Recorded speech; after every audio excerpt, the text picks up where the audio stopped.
ओम शांति। आज 13 सितंबर के बाबा के महावाक्य हैं। पुरुषोत्तम संगम युग पर तुम्हें पुरुषोत्तम बनने के लिए कौन सा पुरुषार्थ करना है। बाबा उत्तर दे रहे हैं, कर्मातीत बनने का। कोई भी कर्म संबंधों की तरफ बुद्धि न जाए, अर्थात कर्म बंधन अपनी तरफ न खींचे।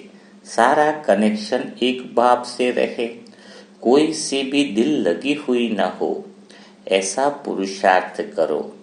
जरमुई जगमुई में अपना टाइम वेस्ट मत करो, याद में रहने का अभ्यास करो।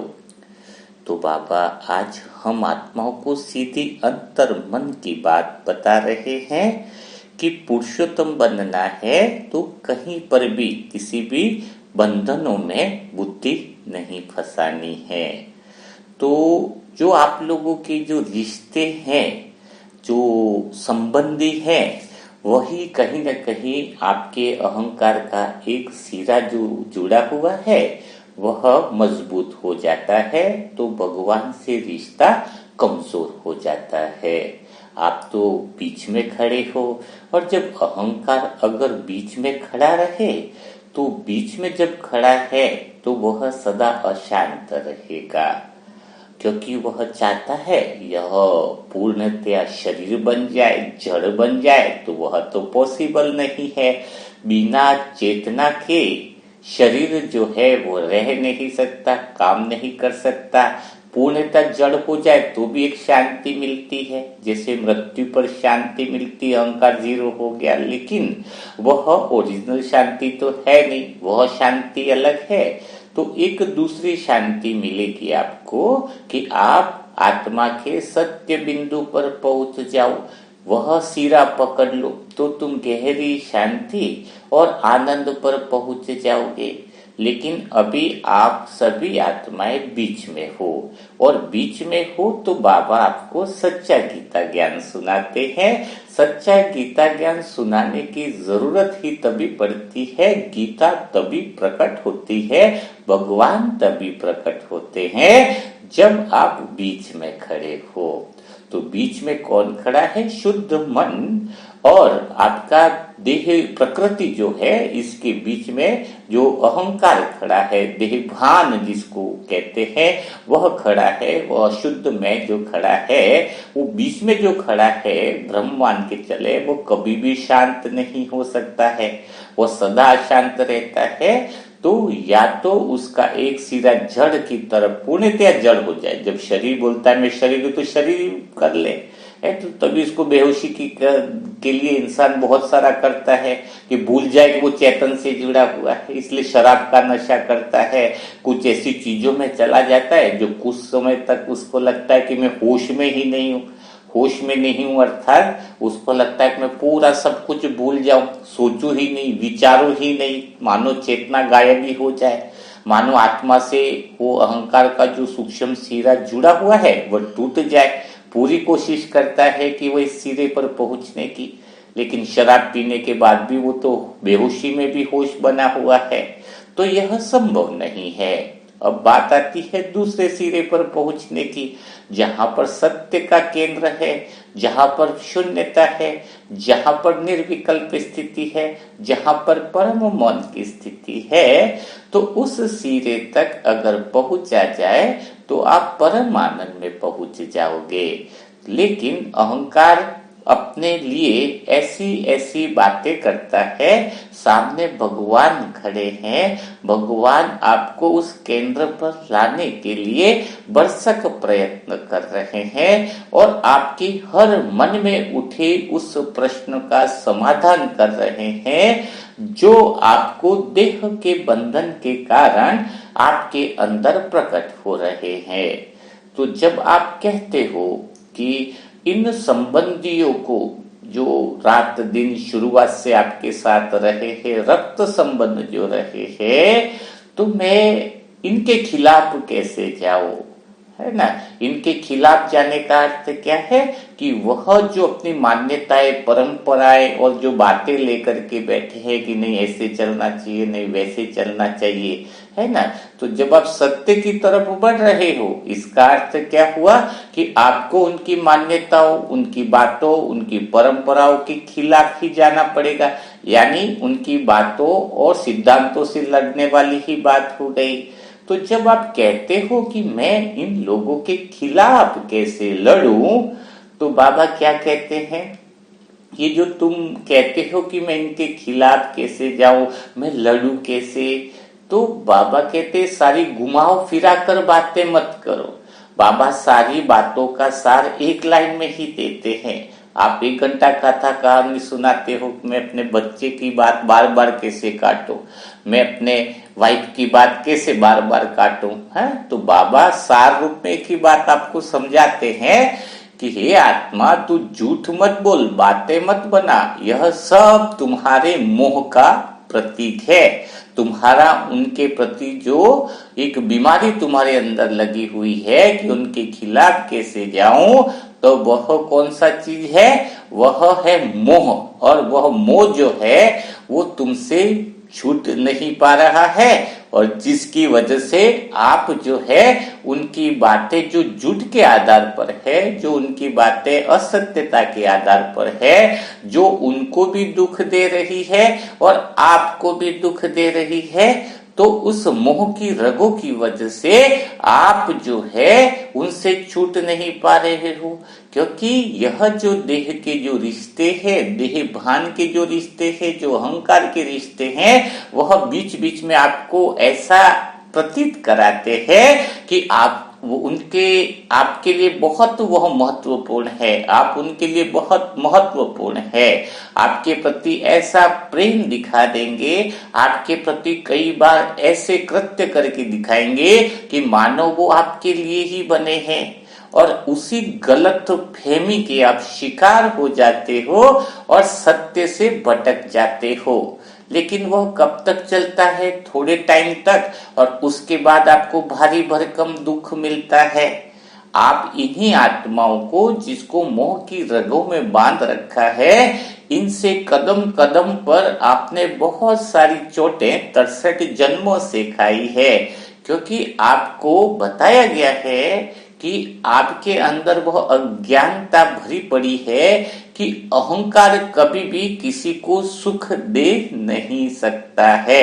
यह जो आप अज्ञानता आपके अंदर है कि अहंकार सुख देगा, है, तो अहंकार कभी किसी को सुख दे नहीं सकता है। इसी बात को अंदर से जब तक आपको क्लियर नहीं होगा, तब तक आप शांति को प्राप्त हो नहीं सकते हैं। चेतना को शुद्ध स्तर जो है उस तक पहुंच नहीं सकते हो। तो आप किनके लिए, किनके साथ खड़े होकर किनकी बातों में आ रहे हो। जैसे अर्जुन था, या युद्ध का आगमन जैसे ही होने वाला था, तो सबसे पहली घोषणा क्या हुई, सबसे पहली घोषणा तो यही हुई ना कि अगर कोई कौरव वाली सेना पांडव की सेना में स्वेच्छा से आना चाहे तो वह आ सकता है, और कोई पांडव वाली सेना से कोई कौरव की तरफ जाना चाहता है, स्वेच्छा से जाना चाहता है, तो वह उधर जा सकता है, किसी को कोई आपत्ति नहीं होगी। तो युद्ध की शुरुआत में ही यह बात बता दी जाती है। तो रिश्तेदार जो देह के जो संबंध हैं, जैसे ही आपको ज्ञान मिला, समझ मिली, तो हमने एक उद्घोषणा तो शुरुआत से ही कर दी, क्योंकि हर एक आत्मा के पास तो स्वेच्छा का अधिकार है। तो उनको क्या बता दिया गया कि अगर आप चाहो तो सत्य के मार्ग पर चल सकते हो, अपने अहंकार को सत्य तक पहुंचाने के लिए परमात्मा स्वयं आया हुआ है, जो भगवान के साथ खड़े हैं। भगवान जो स्वयं आकर इस समय सच्चा गीता ज्ञान दे रहा है, जो अपने शुद्ध मन तक पहुंचा रहा है, अपने अहंकार, झूठा अहंकार है, उसको सदा के लिए तृप्त कर रहा है। तो ऐसा अवसर भला कहां पर मिलेगा। तो यह उद्घोषणा तो लौकिक संबंधों में सब जगह पहले ही कर दी गई है कि आपको किस तरफ आना है, किस तरफ से लड़ाई लड़नी है। लेकिन जब देह के जो संबंध है, लौकिक संबंधी है या फिर जो कर्म बंधन बाबा जिनकी बात कर रहा है, उन्होंने तो चुनाव ही पाशविकता का किया है। जानवरों वाला ही तो चुनाव हो गया ना। जैसे अर्जुन के अंदर क्या है, अर्जुन के अंदर तो पाशविकता नहीं है। दुर्योधन तो मारने पीटने के लिए तैयार बैठा है कि कब युद्ध शुरू हो जाए और सब पर हम टूट पड़े, सबको मार दे। वो 1% भी इस बारे में नहीं सोच रहा है कि उनको मारू कैसे, एक विचार भी उनके अंदर नहीं आ रहा है। पर अर्जुन में तो विचार आ रहा है कि भले इन्होंने बुरा किया है, सब कुछ किया है, लेकिन मैं इनका बुरा कैसे करूं, इनके अगेंस्ट कैसे खड़ा हूं, इनके जिनके साथ जन्म से उनके साथ रक्त संबंध रहा है, उनके खिलाफ जाने में कहीं न कहीं उनका अंतर्मन अर्जुन का रो रहा है। लेकिन दुर्योधन और पूरी कौरव सेना तो पूरी पाशविकता के साथ खड़ी है। यानी आपके आसपास का माहौल इतना पाशविकता का चुनाव कर चुका है कि वह आपके लिए जरा भी संकोच करने के लिए तैयार नहीं है।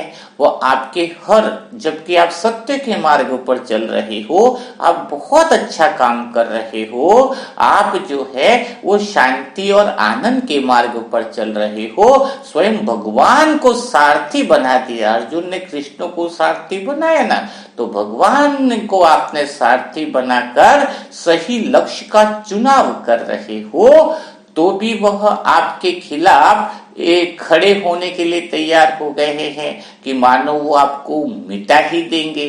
तो आप उन आत्माओं के लिए कहाँ मोह के वश खड़े हो, कहाँ अपना अकल्याण कर रहे हो, जो पहले से ही मरे पड़े हैं।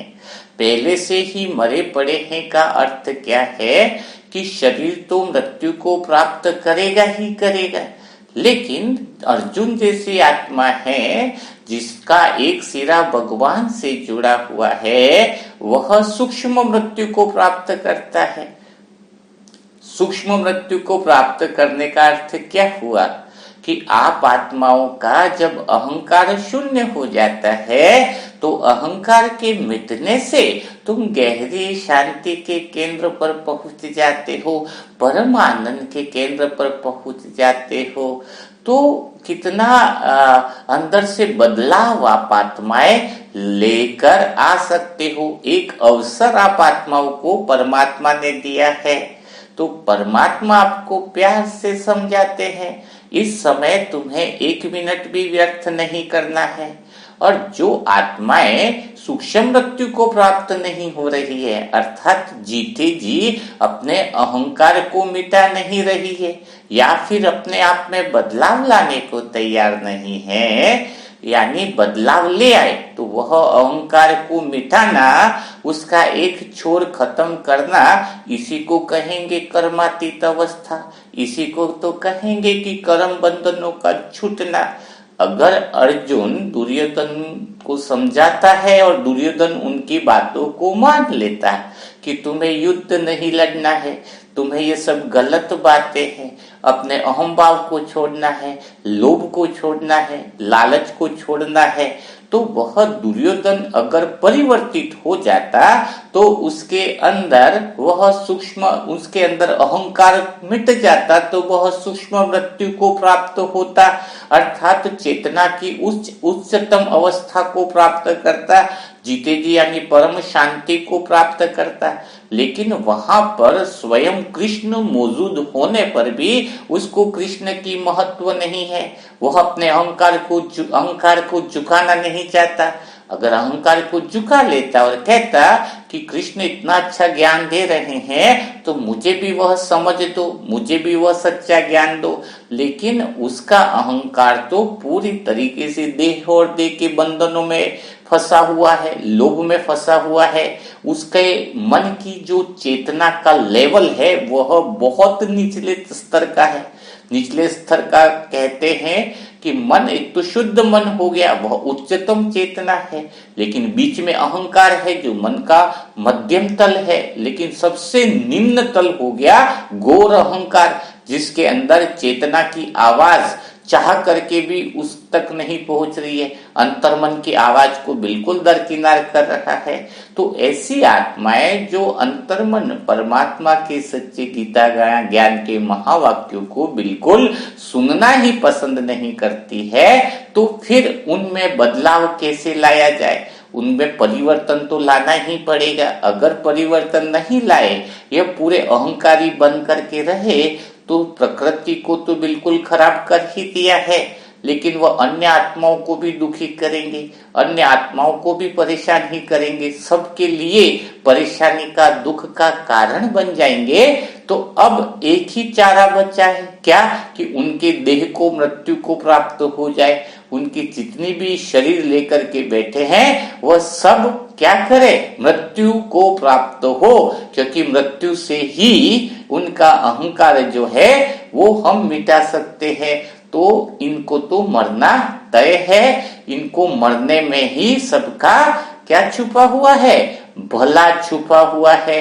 अब आप आत्मा कहते हो कि मैं संबंधियों के मोह में चेतना के उच्चतम लेवल के स्तर पर नहीं बढ़ना चाहता, तो बाबा कहते हैं ऐसे झूठे कर्म बंधनों को छोड़ दो जो स्वयं ही दुर्गति को प्राप्त होने वाले हैं। उनके साथ आप जो है वह अपना समय, जैसे बाबा ने कहा कि समय वेस्ट मत करो, जरमुई में अपना टाइम वेस्ट मत करो, तो बाबा यही कह रहे हैं कि तुम्हें ऐसी बातों में अब टाइम वेस्ट नहीं करना है, क्योंकि समय बहुत कम बचा है। अगर इस समय तुमने अपनी कर्मातीत अवस्था को, सत्य की मंजिल को प्राप्त नहीं किया, जीते जी सूक्ष्म मृत्यु को प्राप्त नहीं हुए, जीते जी अपने अहंकार को नहीं मिटाया, तो बहुत भारी नुकसान कर बैठोगे। अभी तो तुम्हें जागना चाहिए। कई आत्माएं सभी अपनी अपनी कहानियां सुनाती हैं कि मेरे साथ ये प्रॉब्लम है, भाई ने ऐसा बोला वैसा बोला। कोई दूसरी कहानियां सुनाता है, कोई तीसरी कहानियां सुनाता है, लेकिन सारी कहानियों का सार अगर देखा जाए तो 3 ही बातें आती हैं। इसलिए बाबा को इतनी सारी बातें इतने समय तक सुनने की कोई जरूरत नहीं पड़ती है। आपके अंदर ख्याल आता होगा कि बाबा एक एक की बातें कैसे सुनता होगा, इतनी सारी आत्माएं हैं बाबा के बच्चे।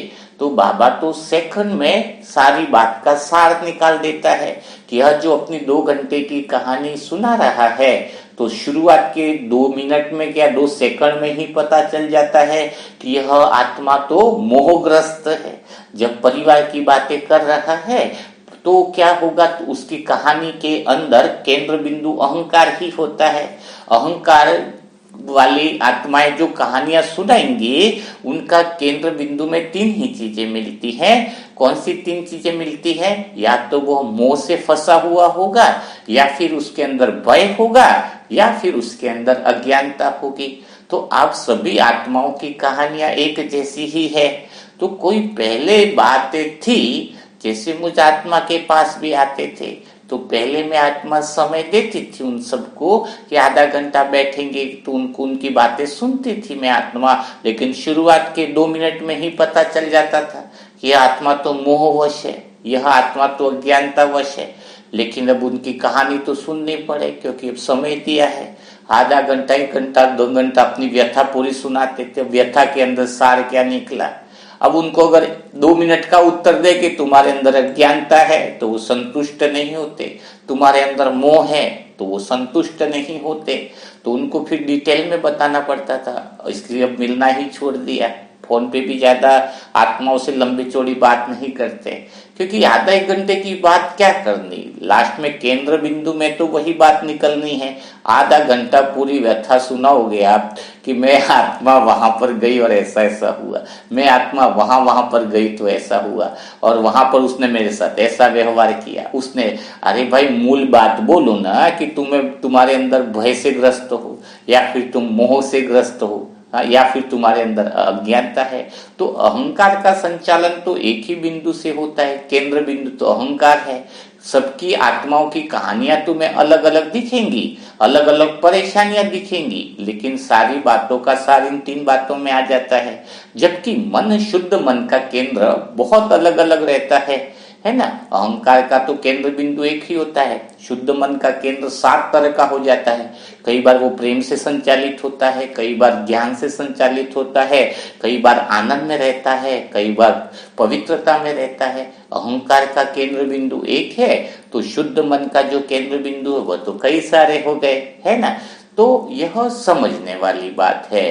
तो अब तुम्हें मोह तो होना ही नहीं चाहिए। बिल्कुल घर परिवार की आत्माएं जो है वो आने वाले में असत्य मार्ग पर चल रही है, अपने अहंकार को छोड़ नहीं रही है, तो आगे तो वह बहुत बड़े किसको प्राप्त होने वाली है, परेशानियों दुख को प्राप्त करने ही वाली है, जिसमें तुम्हें डरने की कोई जरूरत नहीं है। तुम्हें अगर भय है तो अहंकार अभी भी जिंदा है, क्योंकि उन सभी आत्माओं के लिए, संसार की सभी आत्माओं के लिए जो कहते कि भारी विनाश सामने खड़ा है, तो विनाश तो समय की मांग है। ऐसे अहंकारी आत्माएं जो बदलने को तैयार ही नहीं है, सूक्ष्म मृत्यु यानी अपने अहंकार का एक ही छोर पर खड़े रहना चाहते हैं, उनको इतने सालों से समझाया गया, तो अब कोई उपाय प्रकृति के पास नहीं बचा है। कोई भगवान आकर तुम्हें विनाश नहीं कराते हैं। यह तो प्रकृति की वह घटना स्वाभाविक रूप से ही घटने वाली है। जैसे आपके अंदर गुस्सा आया तो स्वाभाविक घटा, क्योंकि बाहर सिचुएशन ऐसी, देह की प्रकृति है। तो ये प्रकृति जो उथल पुथल मारेगी, वो आप सभी अहंकार की वृत्तियों के कारण, जब सबका अहंकार चरम सीमा पर होगा, तो एक ऐसी घटना प्रकृति के अंदर घटित होगी जो आप कह ही नहीं सकते हो कि क्या हो रहा है। और उस प्रकृति की घटना में सबसे ज्यादा चोटिल और दुखी वही व्यक्ति होगा जिसका मैं जिंदा है। वो सोचेगा अरे आग लग रही है, उसका हाथ जल रहा है, पाप जल रहा है, ये हो रहा है। और जो मोहवश भी होंगी वो सोचेगा मेरा भाई जल गया, मेरी बेटी जल गई, मेरा ये, तो वो पल पल एकदम से मृत्यु को प्राप्त नहीं होंगे। जो अहंकार बहुत बड़ा है, जिसने अहंकार का एक सिरा बहुत ज्यादा पकड़ रखा है, उनको बहुत ज्यादा तकलीफें होने वाली है। क्यों? क्योंकि उनका जिसका मैं ज्यादा चिंता है। और जो सूक्ष्म मृत्यु को प्राप्त हुए होंगे, जिनका अहंकार शून्य अवस्था में होगा, वह आराम से बैठकर मौज मजे में होंगे, आनंद में होंगे, उनके सत्य स्वरूप में होंगे, क्योंकि उनके लिए कोई सुख और दुख है नहीं।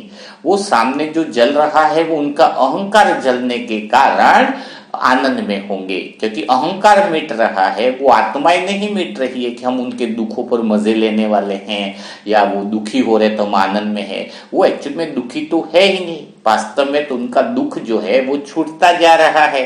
वो जो दुखी हो रहे हैं, तो फिर वह अहंकार के सिरे को छोड़ रहे हैं, तो आत्मा के सत्य की तरफ बढ़ेंगे, अर्थात मुक्ति को प्राप्त करेंगे।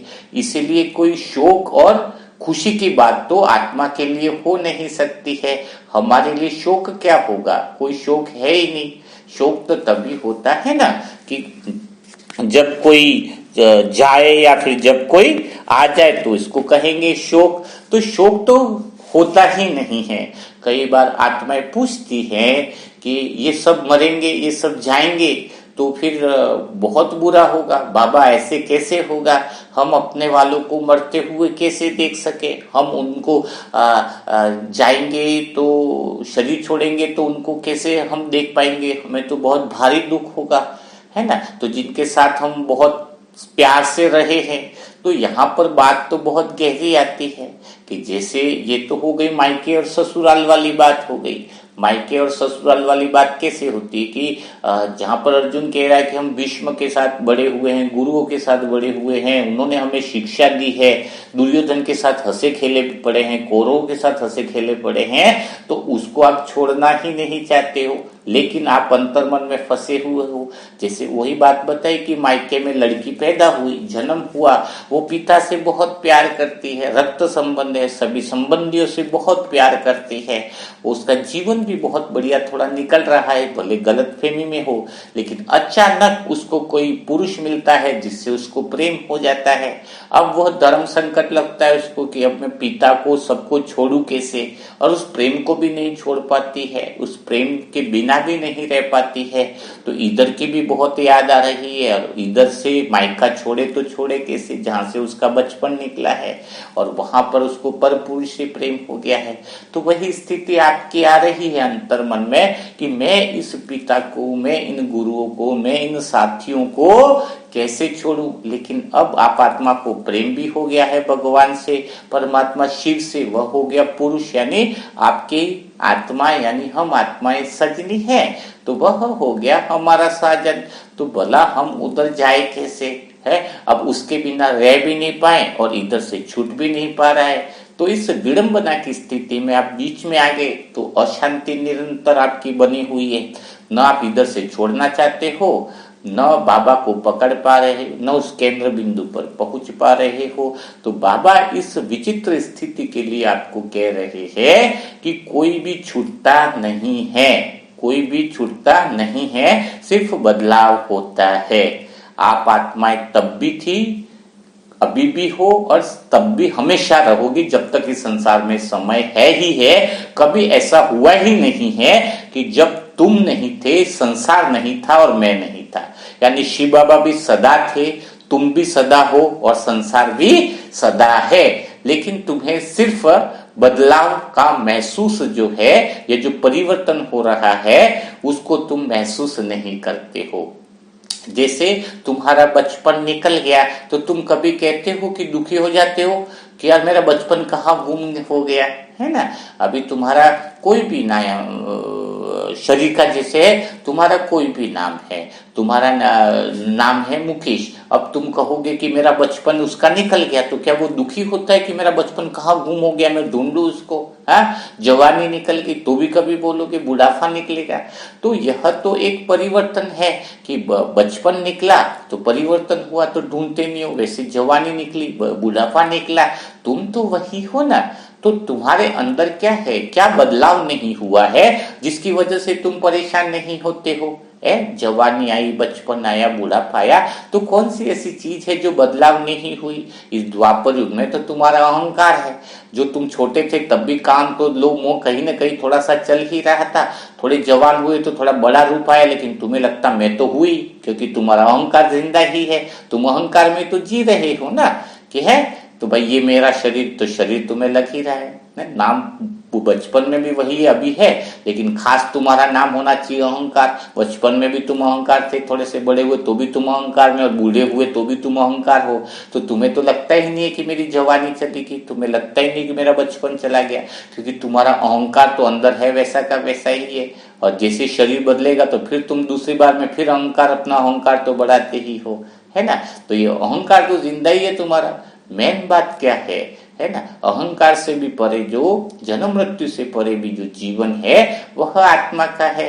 कोई ऐसा पल तो हुआ नहीं कि तुम्हारे रिश्ते संबंधी मर गए तो सदा के लिए चले गए, ऐसा तो हुआ नहीं। उससे शरीर बदला और दूसरी शरीर बदल करके दूसरा चेहरा इन्होंने लिया है, चेहरा बदला है, वो वही के वही रहे, कोई अंदर से बदलाहट नहीं है, अंदर से जो संस्कार है वही लेकर के चल भी रहे हैं। तो खाली चेहरा चेंज हुआ, बाकी तो वृत्तियां भी चेंज नहीं हो रही। अगर कोई अहंकार वृत्ति लेकर के जा रहा है और 20 समय शरीर छोड़ रहा है, तो वही अहंकार वृत्ति दूसरे जन्म में भी उसको दिखने लगेगी। अगर सही मायनों में देखा जाए तो सभी आत्माएं इस कलयुग में तो भी एक जैसी ही दिखती है। सबके अंदर वो काम, क्रोध, लोभ, मोह और अहंकार है। सभी मोह, भय और चिंता से पीड़ित हैं। सभी के अंदर मोह, भय और अज्ञानता बहुत ज्यादा भरी पड़ी है ना। हर एक आत्मा में क्या भरा पड़ा है, मोह, भय और अज्ञानता। तो सबकी कहानी भी एक जैसी लग रही है, पता ही नहीं चलता है कि कोई पैदा हुआ है और कोई मरा है, सब अंदर से एक जैसे ही लग रहे हैं। तो खाली शरीर बदलता है, जन्म मृत्यु का तो कोई बात ही नहीं बची कि जन्म चला गया, ये हो गया। हाँ, लेकिन कोई समय उसके लिए है, काल किसके लिए है, काल तो उसी के लिए है जो इस अहंकार में जिंदा है। जिसका अहंकार शून्य हो जाए तो उसके लिए फिर समय से वो पार चला जाता है। समय से पार जाना, यानी फिर घड़ी का उसके लिए कोई वैल्यू नहीं रहता है कि 12 बजी है कि 1 बजी है कि 5 बजी है। उस घड़ी का कुछ भी वैल्यू नहीं रहेगा उसके लिए। क्यों? क्योंकि उसके लिए तो सदा एक जैसी आनंद की स्थिति हो जाती है। और बाबा कहते हैं मैं तुम्हें काल के पंजे से ही छुड़ाने के लिए आया हूं। यानी तुम इस अहंकार में ही समय चलता है, क्योंकि उसमें बदलाव आता है निरंतर, वह अनित्य है। और बाबा का जो केंद्र बिंदु है, कर्मातीत अवस्था जो है, वह नित्य है, सदा के लिए सत्य स्थिति है। सत्य तो कभी बदल नहीं सकता है। तो जब वो बदलेगा नहीं तो उसके लिए टाइम नहीं है। समय तभी उसी के लिए है जो तीनों को मानता है। यानी एक तरफ भगवान है, एक तरफ आप हो और एक तरफ है संसार। तो ये तीनों चीजें मिलती है तो समय चलता है। अगर तीन चीजों में आपके लिए संसार से आप चालित नहीं हो, आपसे अगर संसार चालित है तो समय मानो ठहर सा ही गया है ना। संसार से आप चालित होंगे तो आप गुलाम हो गए समय के। कल क्या होना है, वहां क्या करना है, वो प्लानिंग क्या करनी है ना।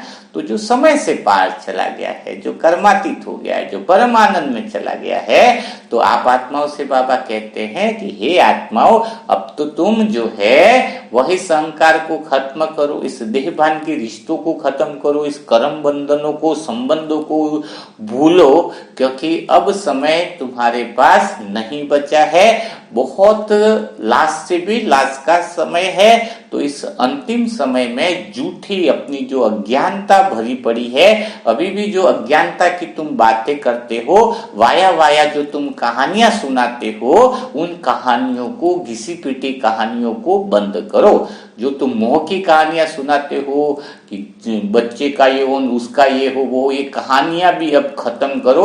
अब कहानियां करने का समय भी नहीं बचा है, वरना तुम भी उसी श्रेणी में आ जाओगे और दुर्गति को प्राप्त होंगे। बाबा कड़े शब्दों में बात करते हैं। बाबा के पास धीरे धीरे अभी जैसे समय होगा तो वह धर्मराज का रूप लेंगे। तो धर्मराज का रूप का अर्थ क्या हुआ? अभी इतने समय तक प्यार से समझा रहे हैं, लेकिन अभी हर संकल्प में तुम्हें सजा मिलने वाली है। अगर तुम देहभान में फंसे हो, झूठे अहंकार की तरफ ही बढ़ते जा रहे हो, अहंकार का एक छोर मजबूत करते जा रहे हो जो देहभान से जुड़ा हुआ है ना, उसको ही मजबूत करते जा रहे हो, तो बाबा फिर कड़े शब्दों में धर्मराज बनकर कहेंगे कि तुम्हें 1 का 1000 गुना मिलेगा। और मिलना भी चाहिए। जो भगवान तुम्हें आकर इतनी मेहनत करते हैं तुम्हारे पीछे, एक एक बात को तुम्हें बारीकी से समझाते हैं, एक एक चीज को, तुम्हारी अज्ञानता को दूर कर रहे हैं तुम्हारे लिए कि तुम सत्य की तरफ आ जाओ, सत्य के केंद्र बिंदु में आ जाओ। तो बाबा की मेहनत तो इतनी है कि अगर समझ में आ जाए तो वह आत्मा शरणागत हो जाए, बाबा के चरणों में समर्पित हो जाए कि हे परमात्मा, मैं अपने आप को तुम्हें समर्पित करती हूँ, तुम्हें ही सारथी बनाती हूँ। तुम्हारे हर शब्द मेरे जीवन के लिए बहुत बड़े बदलाव वाले होंगे। हमेशा उस श्रीमत पर ही चलने के लिए वो मन तैयार हो जाएगा, है ना। तो यह तो बातें स्वयं को चेक करनी है, क्योंकि हर एक आत्मा को स्वेच्छा का अधिकार है। सबसे बड़ी बात क्या है?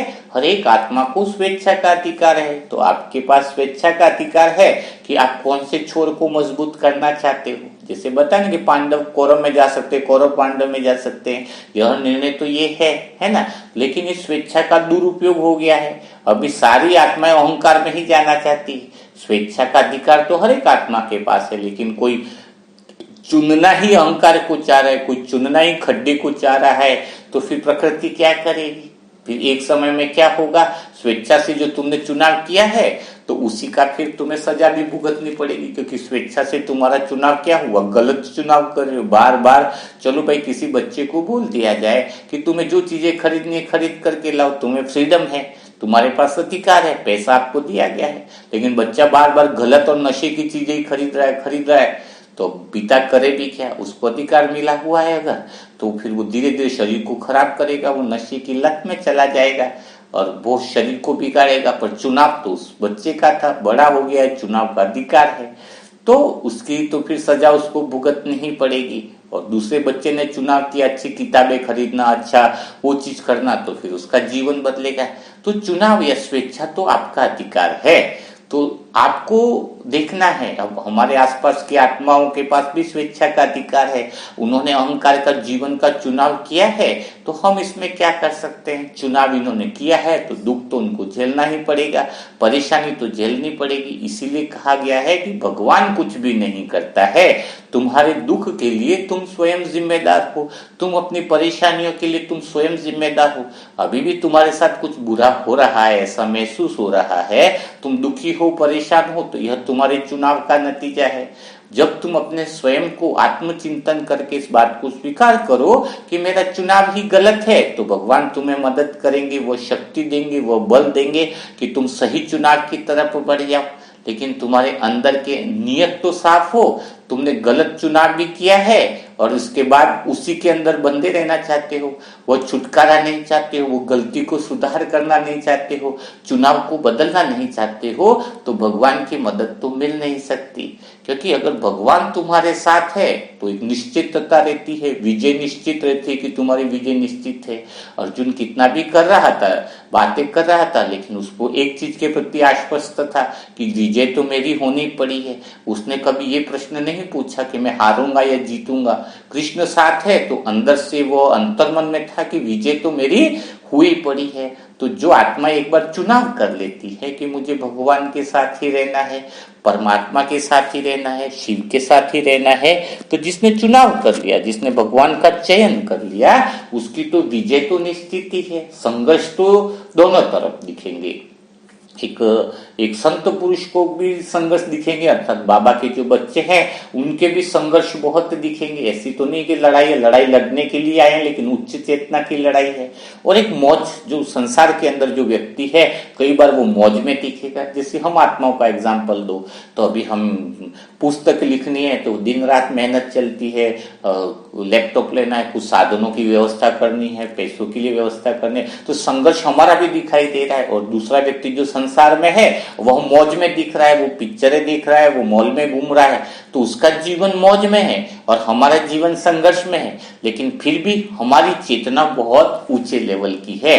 हमें संघर्ष में दिख रहे हैं, लेकिन संघर्ष में रहते भी हम बहुत अंदरूनी मौज में हैं, क्योंकि हम सत्य की राह पर चल रहे हैं। और सत्य की राह पर चलते हुए अगर कोई संघर्ष आते हैं तो वह भी आनंद वाले बन जाते हैं, वह भी परम मौन को प्राप्त करने वाले हो जाते हैं। और अंदर से खुशी और आनंद होता है कि हम संघर्ष, लड़ाई तो सभी लड़ रहे हैं ना इस दुनिया में, संघर्ष तो सभी कर रहे हैं, लेकिन आप किन चीजों के लिए संघर्ष कर रहे हो? अगर आप परिवार के लिए संघर्ष कर रहे हो, देहभान के लिए संघर्ष कर रहे हो, उसको शादियां करवाने के लिए संघर्ष कर रहे हो, उनको गलत चीजें दिलाने के लिए दिन भर मेहनत कर रहे हो, गधे वाली जिंदगी जी करके संघर्ष कर रहे हो, तो उस संघर्ष का मोल जीरो है, मूल्य जीरो है ना। और भले तुम आनंद भी ले रहे हो तो भी तुम्हारे आनंद का जो विषय है वो बहुत ही तुम्हें नीचे लेकर जाने वाला है। यानी तुम कपड़े खरीदारी कर रहे हो, बहुत सारी चीजों में धन उड़ा रहे हो, तो वह चीजें भी तुम्हें नीचे लेकर के जाने वाली है। और हम अगर अभी संघर्ष में भी हैं, थोड़ा सा तकलीफें भी अगर लेते हैं, तो वह तकलीफें, वह संघर्ष भी हमें ऊंचाई पर लेकर के जाने वाली है, उच्च चेतना की तरफ लेकर के जाने वाली है, परमात्मा के सत्य केंद्र की तरफ लेकर के जाने वाली है। तो ये संघर्ष भी हमें क्या नहीं लगेंगे? संघर्ष नहीं लगेंगे। तो बाबा ने आज जो बातें बताई हैं, और वो एक्चुअल में देखा जाए तो आपके अंतर मन की जो बातें आ रही हैं, जो दिल की जो बातें आती हैं, बाबा उन्हीं बातों को क्लियर करता है और उन बातों को सही रीति से आपको समझना चाहिए। बाबा की हर एक बात को इतना गहराई से लेना चाहिए ताकि आप उस उच्चतम लेवल पर, उच्चतम चेतना के लेवल पर पहुंच सको। अगर एक आत्मा भी समझ जाती है, अर्जुन तो बहुत ज्यादा होते नहीं है, जो ज्ञान को समझे, जो चुनाव करे कि भगवान के मार्ग पर ही चलना है, अब दुनिया गई की गई, अब तो स्थूल मृत्यु को प्राप्त होना है या सूक्ष्म मृत्यु को प्राप्त करना है, चुनाव तो आपका है। तो आज आप आत्मा ने क्या चुनाव किया या नहीं किया? आज आपको मुरली मंथन से क्या सीखने को मिला? वह सारी बातें कमेंट बॉक्स में जरूर लिखिएगा, ताकि क्या होगा, पता चलेगा कि आप आत्माएं बाबा की बातों को कितना अच्छे से समझ पा रहे हो। एक एक लाइन में कितनी गहराई है, बाबा के प्रश्न उत्तर के शब्द में इतनी गहराइयां हैं। वैसे हम उन्हें आप उसी टॉपिक को लेते हैं जो आपके अनछुआ रह गया हो, कभी टॉपिक भी रिपीट नहीं करते हैं। तो सोचो आपके लिए बाबा कितना सोचते हैं, कितनी मेहनत आपके पीछे की जाती है ताकि आप उस द्वंद से निकल पाओ। आपके अंदर जो द्वंद चलता है कि मैं इधर जाऊं या उधर जाऊं, है ना, वो द्वंद से आप मुक्त हो पाओ और एक सत्य मार्ग का चुनाव कर पाओ। तो आपको मुरली मंथन कैसा लगा वो कमेंट बॉक्स में जरूर लिखिएगा। और जो नई आत्माएं हैं जो अपने पुरुषार्थ को बढ़ाना चाहती है, अपने मुरली मंथन के प्रश्न उत्तर के सेशनों में भाग लेना चाहती है, उसके लिए व्हाट्सएप नंबर है 7202921969। इस पर आप ओम शांति लिखिएगा और आप मैसेज जरूर कर सकते हैं नेम और सेंटर लिखकर, तो आपको ग्रुप में शामिल कर लिया जाएगा। तो कल फिर हम मुलाकात करेंगे ऐसे ही मुरली मंथन के साथ, ऐसे ही बाबा की प्यारी दिल को छू जाने वाली बातों के साथ। तब तक के लिए सभी भाई बहनों को ओम शांति, ओम शांति, ओम शांति।